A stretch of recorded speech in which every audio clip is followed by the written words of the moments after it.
Kaya ang dami nating raw peanuts today. More than 2 pounds pala siya, oh. Wash na natin.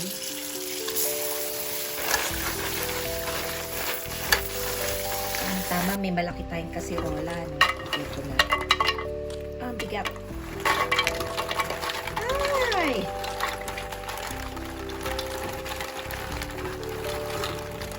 Meron tayong sea salt.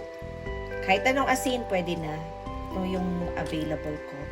So, lalagyan ko ng mga 3 teaspoon muna. 1,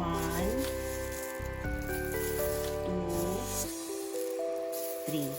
So, dadagdagan na lang natin yan pag medyo matabang pa yung peanuts mamaya. Ayan, so nagpakulo na ako ng tubig para mas mapabilis ang proseso. Lalagay ko na.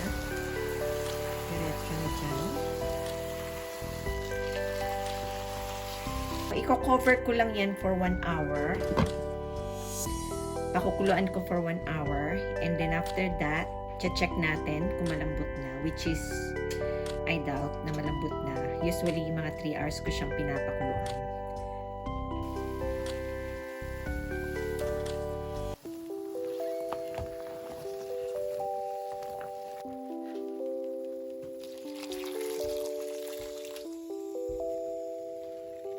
Occasionally, add some more water, saka i-try nyo rin yung peanuts kung okay sa salt, if you need to add more seasoning.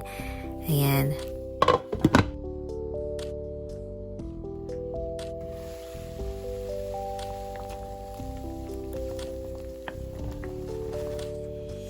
So, after 3 hours, I'm going to try the peanuts again. Medyo matigas pa rin, so I'm going to boil it for another 1 hour. So I'm just gonna add some more salt. Medyo matabang siya.